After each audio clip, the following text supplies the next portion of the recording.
मित्रों, श्रीमद् भागवत गीता न केवल धर्म का उपदेश देती है बल्कि जीवन जीने की कला भी सिखाती है। महाभारत युद्ध के पहले अर्जुन और श्री कृष्ण के संवाद लोगों के लिए प्रेरणा स्रोत है। गीता उपदेशों पर चलकर न केवल हम स्वयं का बल्कि समाज का कल्याण भी कर सकते हैं।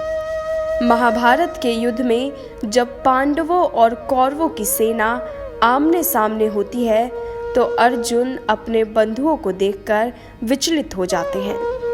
तब उनके सारथी बने श्री कृष्ण उन्हें उपदेश देते हैं कि ऐसे ही वर्तमान जीवन में उत्पन्न कठिनाइयों से लड़ने के लिए मनुष्य को गीता में बताए ज्ञान की तरह आचरण करना चाहिए। इससे वह सफलता को प्राप्त करता है। तो आइए जानते हैं श्री कृष्ण के इन उपदेशों के बारे में। गुस्से पर काबू।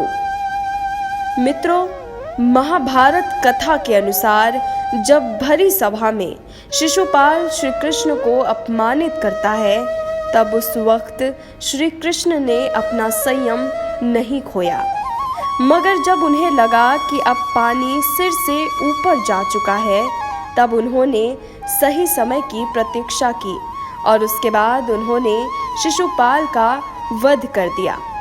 इसीलिए कहा गया है कि कोई भी निर्णय क्रोध में नहीं लेना चाहिए। हमेशा सोच विचार कर ही कोई भी कदम उठाना चाहिए। इसीलिए ज़रूरी है कि जब क्रोध आए तो आप अपने गुस्से पर काबू रखें, अपना आपा न खोए। देखने का नज़रिया।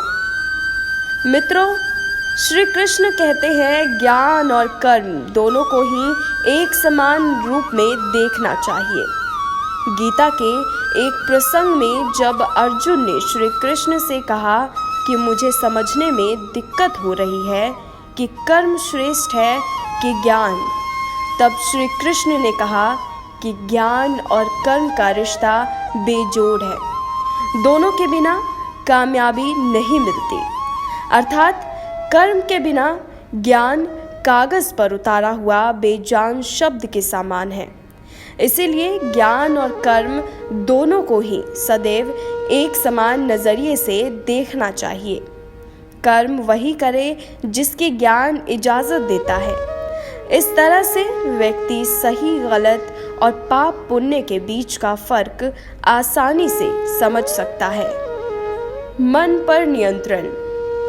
श्रीमद् भागवत गीता के एक श्लोक में श्री कृष्ण ने अर्जुन को बताया है कि व्यक्ति को अपने मन पर नियंत्रण होना चाहिए।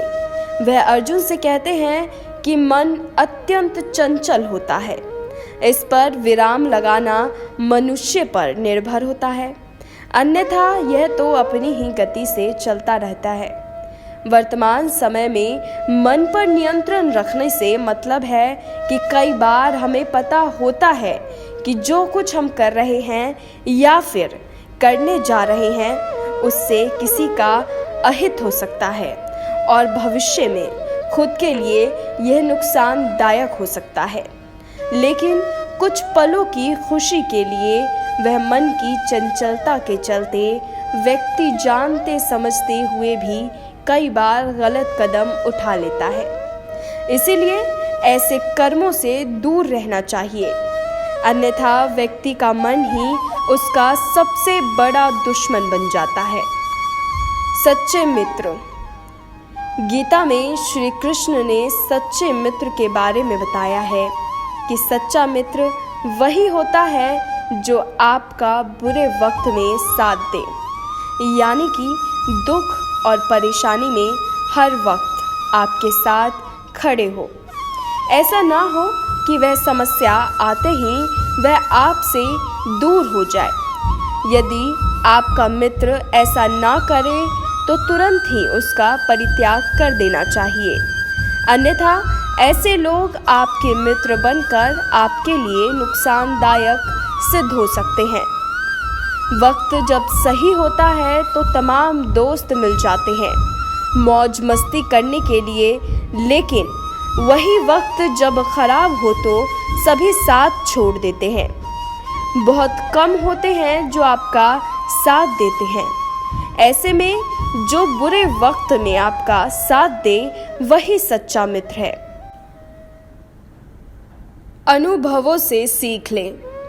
श्री कृष्ण ने गीता में अर्जुन से कहा कि व्यक्ति को अपने गुरु के अलावा अपने अनुभवों से भी सीख लेनी चाहिए, अन्यथा कई बार व्यक्ति परेशानी में पड़ सकता है। वर्तमान समय में लोग बड़े बुजुर्गों की राय को अक्सर ही अनदेखा कर देते हैं, जबकि ऐसा नहीं करना चाहिए। उनके अनुभवों से सीख लेकर आगे बढ़ना चाहिए ताकि लक्ष्य तक आसानी से पहुंचा जा सके। बार बार असफलता मिलने के बाद भी व्यक्ति उसी रास्ते पर उसी प्रक्रिया से बार बार गुजरता है, जबकि उसे बीते समय में मिले परिणामों का विश्लेषण करना चाहिए और फिर मिले अनुभवों के आधार पर आगे बढ़ना चाहिए। मोह के बजाय सत्य को जान ले। श्री कृष्ण कहते हैं कि मोह के बजाय सत्य को जानने का प्रयास करना चाहिए, क्योंकि दुखों का एक कारण मोह भी है। मोह से अज्ञान बढ़ता है और जीवन में समस्याएं शुरू होने लगती है। महाभारत में धृतराष्ट्र को दुर्योधन से इतना मोह था कि वह अपने पुत्र को गलत काम करने से भी रोक नहीं सके। धृतराष्ट्र को पुत्र मोह की वजह से ही धर्म अधर्म ज्ञान ही नहीं रहा था। अंत में उनका सब कुछ बर्बाद हो गया।